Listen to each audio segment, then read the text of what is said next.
ರಾಜ್ ನ್ಯೂಸ್ಗೆ ಸ್ವಾಗತ. ಇದೀಗ ಹೆಡ್ಲೈನ್ಸ್. ಶಿಕ್ಷಣ ಇಲಾಖೆಯನ್ನು ಸಮರ್ಥವಾಗಿ ನಡೆಸಲು ಬಾರದ ಸಚಿವ ಮಧು ಬಂಗಾರಪ್ಪರವರನ್ನು ಕಿತ್ತೆಸೆಯಬೇಕು. ಮಾಜಿ ಸ್ಪೀಕರ್ ಕಾಗೇರಿ. ಸಿರ್ಸಿ ತಾಲೂಕಿನಲ್ಲಿ ಸುರಿದ ಮಳೆ, ಬೆಳಲೆ ಮತ್ತು ಯಲ್ಲಾಪುರ ರಸ್ತೆಗಳಲ್ಲಿ ಗಟಾರ ಉಕ್ಕಿ ಹರಿದ ನೀರು. ತಾಲೂಕಿನಲ್ಲಿ ಹೆಚ್ಚುತ್ತಿರುವ ಮಾರಣಾಂತಿಕ ಶಂಕಿತ ಡೆಂಗ್ಯೂ ಪ್ರಕರಣ, ಕಸದ ಗುಡ್ಡೆಯಂತಾಗಿ ಸೊಳ್ಳೆಗೆ ಆಶ್ರಯವಾಗುತ್ತಿರುವ ಪರಿಶಿಷ್ಟರ ಲಿಡ್ಕರ್ ಕಾಲೋನಿ. ಸಿರ್ಸಿ ತಾಲೂಕಿನ ಸದಾಶಿವಹಳ್ಳಿ ಗ್ರಾಮ ಪಂಚಾಯಿತಿ ವ್ಯಾಪ್ತಿಯಲ್ಲಿ ವ್ಯಾಪಕ ಮಳೆ, ರಸ್ತೆಗೆ ಅಪ್ಪಿ ಹರಿದ ಮಳೆರಾಯ. ಅಪರಾಧಿಗಳಿಗೆ ಆಶ್ರಯ ನೀಡುತ್ತಿರುವ ಕಾಂಗ್ರೆಸ್ ಸರ್ಕಾರ, ಮಾಜಿ ಸ್ಪೀಕರ್ ಅವರಿಂದ ಗಂಭೀರ ಆರೋಪ.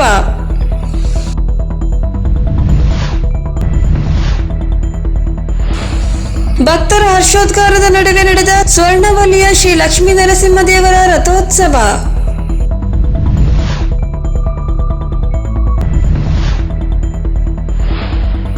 ಸಿದ್ದಾಪುರ ತಾಲೂಕಿನ ಅರ್ಶಿಕಟ್ಟದಲ್ಲಿ ಸಿಡಿಲು ಗುಡುಗು ಸಹಿತ ಸುರಿದ ಮಳೆ.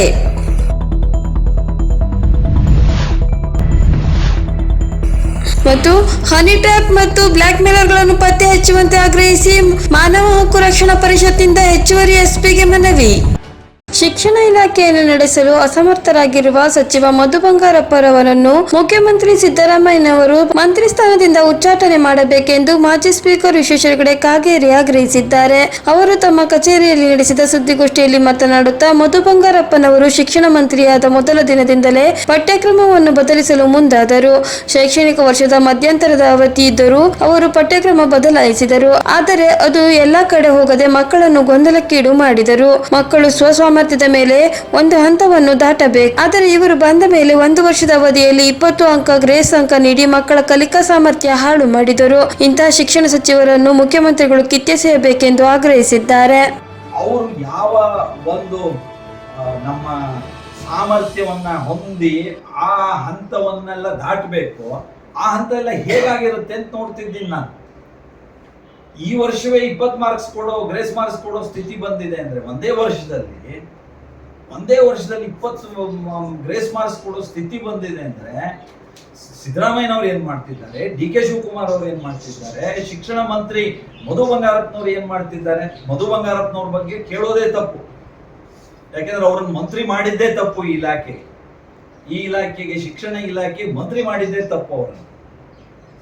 ನಾನಂತೂ ಈ ಶಿಕ್ಷಣ ಕ್ಷೇತ್ರದ ಒಂದು ಅಸಮರ್ಥ ನಿರ್ವಹಣೆಯ ಕಾರಣಕ್ಕಾಗಿ ಮುಖ್ಯಮಂತ್ರಿಗಳು ಸಿದ್ದರಾಮಯ್ಯನವರು ಮಧು ಬಂಗಾರಪ್ಪನವರನ್ನ ಶಿಕ್ಷಣ ಇಲಾಖೆಯಿಂದ ಅವರನ್ನ ಉಚ್ಚಾಟಿಸ್ಬೇಕು, ಅವರನ್ನ ಮಂತ್ರಿ ಸ್ಥಾನದಿಂದ ಅವರನ್ನ ಕಿತ್ತೆಸೆಯಬೇಕು.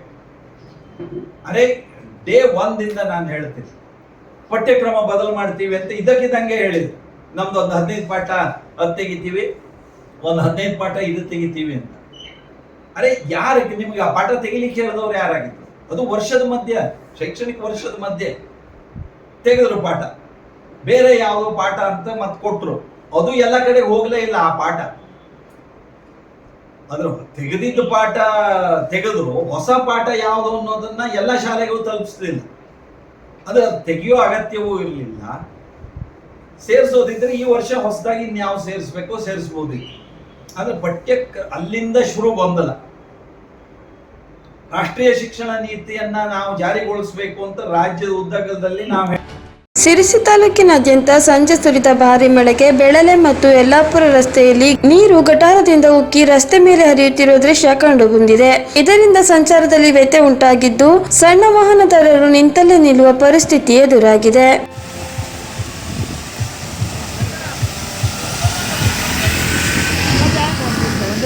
ಎಲ್ಲಿ ಡ್ಯಾಮ್ ಹೊಡಿತಾನ?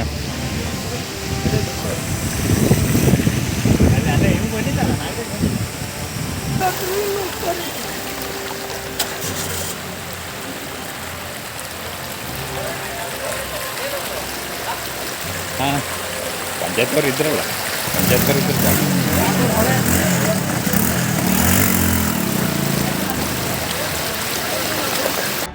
ಸಿರ್ಸಿ ತಾಲೂಕಿನಲ್ಲಿ ಮಾರಣಾಂತಿಕ ಡೆಂಗು ಶಂಕಿತ ಪ್ರಕರಣ ಹೆಚ್ಚಾಗುತ್ತಿದ್ದು ಈ ರೋಗ ತಡೆಗಟ್ಟಲು ನಗರಸಭೆ ಮತ್ತು ಆರೋಗ್ಯ ಇಲಾಖೆ ಹೆಚ್ಚಿನ ಮುತುವರ್ಜಿ ವಹಿಸಬೇಕಾಗಿದೆ. ಕಸ್ತೂರ್ಬಾ ನಗರ, ಲಿಡ್ಕರ್ ಕಾಲೋನಿ, ಹಕ್ಕಿಪಕ್ಕಿ ಜನಾಂಗ ಹೆಚ್ಚಾಗಿ ವಾಸಿಸುವ ಗೋಸಾವಿ ಗಲ್ಲಿ ಹಾಗೂ ಇಂದಿರಾನಗರದಲ್ಲಿ ಶಂಕಿತ ಡೆಂಗು ಪ್ರಕರಣ ಹೆಚ್ಚಾಗಿ ಕಂಡು ಬರುತ್ತಿದೆ. ಲಿಡ್ಕರ್ ಕಾಲೋನಿಯಲ್ಲಿ ಪ್ರತಿ ಮನೆಯಲ್ಲಿಯೂ ಕೂಡ ಡೆಂಗು ಕಂಡು ಬಂದಿದ್ದು, ಇದಕ್ಕೆ ಕಾರಣ ಈ ಕಾಲೋನಿಯ ಅಕ್ಕಪಕ್ಕದಿಂದ ಕಸ್ತೂರ್ಬಾ ನಗರಕ್ಕೆ ಹಾದು ಹೋಗುವ ರಸ್ತೆ ಬದಿಯಲ್ಲಿ ಹಸಿ ಮತ್ತು ಒಣತ್ಯಾಜ್ಯ ಬೇಕಾಬಿಟ್ಟಿಯಾಗಿ ಎಸೆಯುತ್ತಿರುವುದು. ಇದರಿಂದಾಗಿ ಈ ರಸ್ತೆಯಲ್ಲಿ ಹೋಗುವಾಗ ಮೂಗು ಮುಚ್ಚಿಕೊಂಡು ಹೋಗುವ ಪರಿಸ್ಥಿತಿ ಎದುರಾಗಿದ್ದು, ಪರಿಸರವೇ ಗಬ್ಬೆದ್ದು ಹೋಗಿದೆ. ಆ ಭಾಗದಲ್ಲಿ ಕಸ್ತೂರ್ಬಾ ನಗರದವರೇ ಹೆಚ್ಚಾಗಿ ತ್ಯಾಜ್ಯ ತಂದು ಎಸೆಯುತ್ತಿದ್ದಾರೆ ಎನ್ನುವ ಆರೋಪ ಕೇಳಿ ಬಂದಿದ್ದು, ಈ ಬಗ್ಗೆ ನಗರಸಭೆಯವರ ಜೊತೆಗೆ ಪೊಲೀಸರು ಕೂಡ ಗಮನ ಹರಿಸಬೇಕು. ಇಲ್ಲವಾದರೆ ಇಲ್ಲಿ ಪ್ರತ್ಯೇಕ ಕಸಗುಡ್ಡ ಶುರುವಾಗಿ ಇನ್ನಷ್ಟು ಡೆಂಗು ಹರಡುವ ಸಾಧ್ಯತೆ ಇದೆ ಎನ್ನುತ್ತಾರೆ ಲಿಡ್ಕರ್ ಕಾಲೋನಿಯ ಸಾರ್ವಜನಿಕರು.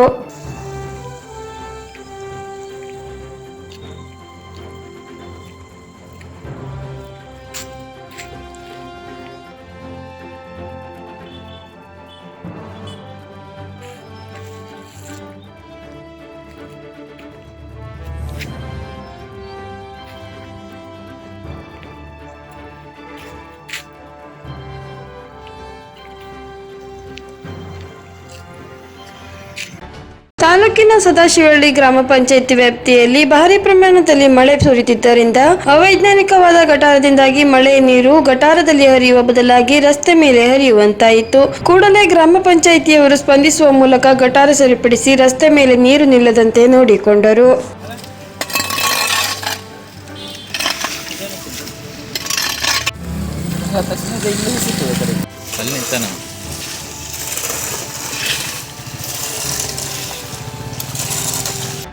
ರಾಜ್ಯದಲ್ಲಿ ಅಪರಾಧಿಗಳಿಗೆ ಸುರಕ್ಷಿತ ವಾತಾವರಣ ನಿರ್ಮಿಸಲಾಗುತ್ತಿದೆ.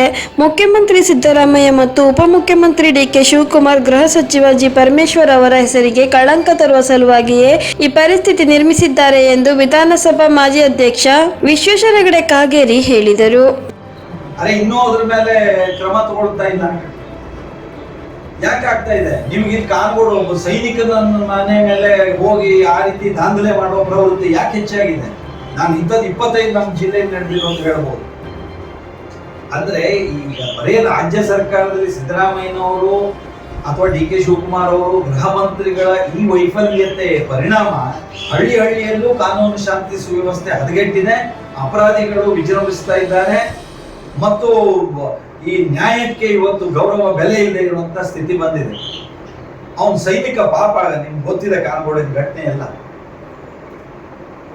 ಅವನಿಗೆ ಅವನ ಮೇಲೆ ಹೋಗಿ ಆ ರೀತಿಯ ಒಂದು ದಬ್ಬಾಳಿಕೆ ಮಾಡೋದಿದೆಯಲ್ಲ, ಕಾನೂನು ಪ್ರಕಾರವಾಗಿ ಏನಾದ್ರೂ ಇದ್ರೆ ಹೋರಾಟ ಮಾಡಲಿ. ಸ್ವಂದ ಸ್ವರ್ಣವಲ್ಲಿ ಮಹಾಸಂಸ್ಥಾನದಲ್ಲಿ ನರಸಿಂಹ ಜಯಂತಿಯ ನಿಮಿತ್ತ ಶ್ರೀ ಲಕ್ಷ್ಮೀ ನರಸಿಂಹ ದೇವರ ರಥೋತ್ಸವ ಭಕ್ತರ ಶಿಷ್ಯರ ಹರ್ಷೋದ್ಗಾರದ ನಡುವೆ ನಡೆಯಿತು. ಬುಧವಾರ ರಾತ್ರಿ ಕಲಶ ಜಲ ಪ್ರೋಕ್ಷಣ, ಲಗ್ವಾದಿವಾಸ ಹೋಮ, ಕಲ್ಪೋಕ್ತ ಮಹಾಪೂಜೆ ಬಳಿಕ ಶ್ರೀದೇವರನ್ನು ಪಲ್ಲಕ್ಕಿಯ ಮೂಲಕ ತೇರು ಬೀದಿಯಲ್ಲಿ ಶೃಂಗಾರಗೊಂಡಿದ್ದ ರಥವೇರಿದಾಗ ಭಕ್ತರು ಜಯಘೋಷ ಮೊಳಗಿಸಿದರು. ರಾತ್ರಿ 12ಕ್ಕೆ ರಥಾರೂಢವಾದ ದೇವರ ರಥೋತ್ಸವ 1:15ಕ್ಕೆ ನಡೆಯಿತು. ಆಕರ್ಷಕ ಮದ್ದುಗುಂಡು ಪ್ರದರ್ಶನ ಗಮನ ಸೆಳೆಯಿತು. ಧಾರ್ಮಿಕ ವಿಧಾನಗಳಲ್ಲಿ ಮೃಗಬೇಟೆ, ಅಷ್ಟಾವಂದನ ಸೇವೆ ಸಮರ್ಪಣೆ ಆದವು. ಸ್ವರ್ಣವಲ್ಲಿ ಮಠದ ದೊಡ್ಡ ಗುರುಗಳಾದ ಶ್ರೀ ಮಜಜಗದ್ಗುರು ಶಂಕರಾಚಾರ್ಯ, ಶ್ರೀ ಗಂಗಾಧರೇಂದ್ರ ಸರಸ್ವತಿ ಸ್ವಾಮೀಜಿ, ಕಿರಿಯ ಸ್ವಾಮೀಜಿ ಶ್ರೀ ಆನಂದ ಬೋಧೇಂದ್ರ ಸ್ವಾಮೀಜಿ ಸಾನ್ನಿಧ್ಯ ವಹಿಸಿದ್ದರು. ಮಠದ ಆಡಳಿತ ಮಂಡಳಿಯ ಅಧ್ಯಕ್ಷ ವಿ.ಎನ್. ಹೆಗಡೆ ಬೊಮ್ಮನಹಳ್ಳಿ, ಕಾರ್ಯದರ್ಶಿ ಜಿ.ವಿ. ಹೆಗಡೆ, ಗೊಡವೆ ಮನೆ, ವ್ಯವಸ್ಥಾಪಕ ದತ್ತಾತ್ರೇಯ ಹೆಗಡೆ ಲಿಂಗದ ಕೋಣ ಇತರರು ಉಪಸ್ಥಿತರಿದ್ದರು.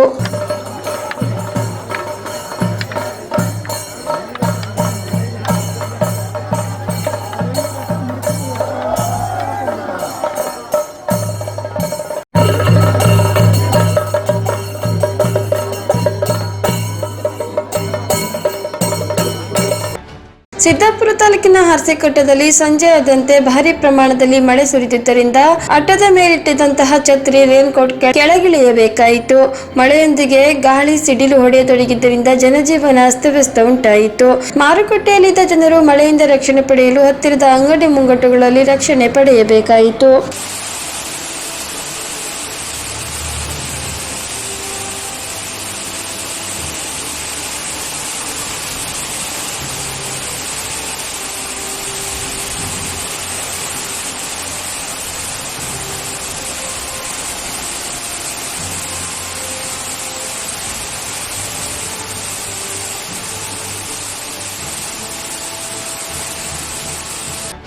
ಉತ್ತರ ಕನ್ನಡ ಜಿಲ್ಲೆಯಲ್ಲಿ ನಡೆಯುತ್ತಿರುವ ಹನಿ ಟ್ರ್ಯಾಪ್ ನಕಲಿ ಪತ್ರಕರ್ತರು ಹಾಗೂ ಬ್ಲ್ಯಾಕ್ ಮೇಲರ್ಗಳನ್ನು ತಕ್ಷಣ ಬಂಧಿಸಿ ಕಾನೂನು ಕ್ರಮ ಕೈಗೊಳ್ಳುವಂತೆ ಆಗ್ರಹಿಸಿ ಮಾನವ ಹಕ್ಕು ರಕ್ಷಣಾ ಪರಿಷತ್ ಸಿರ್ಸಿ ಸಮಿತಿಯಿಂದ ಮನವಿ ನೀಡಲಾಯಿತು. ಈ ಸಂದರ್ಭದಲ್ಲಿ ಮಾತನಾಡಿದ ಹೆಚ್ಚುವರಿ ಪೊಲೀಸ್ ವರಿಷ್ಠರುಗಳಾದ ಸಿಟಿ ಜಯಕುಮಾರ್ ಈ ಬಗ್ಗೆ ಸಕಾರಾತ್ಮಕವಾಗಿ ಸ್ಪಂದಿಸುವುದಾಗಿ ಭರವಸೆ ನೀಡಿದ್ದಾರೆ. ಈ ಸಂದರ್ಭದಲ್ಲಿ ಮಾನವ ಹಕ್ಕು ರಕ್ಷಣಾ ಪರಿಷತ್ತಿನ ಜಿಲ್ಲಾಧ್ಯಕ್ಷರಾದ ಅಶೋಕ್ ಶೆಟ್ಟಿ, ಜಿಲ್ಲಾ ಉಪಾಧ್ಯಕ್ಷರಾದ ಮಹೇಶ್ ಗಾಳಿಮನೆ, ಜಿಲ್ಲಾ ಪ್ರಧಾನ ಕಾರ್ಯದರ್ಶಿ ಮಂಜುನಾಥ್ ಕಾರಳಿ ಹಾಗೂ ಜಿಲ್ಲಾ ಸಮಿತಿಯ ಸದಸ್ಯರಾದ ವಿನಯ್ ಕೊಡೆಯ ಹಾಜರಿದ್ದರು. ಇಲ್ಲಿಗೆ ವಾರ್ತಾ ಪ್ರಸಾರ ಮುಕ್ತಾಯವಾಯಿತು. ಮುಂದಿನ ವಾರ್ತೆಗಳೊಂದಿಗೆ ಸಿಗೋಣ. ನಮಸ್ಕಾರ.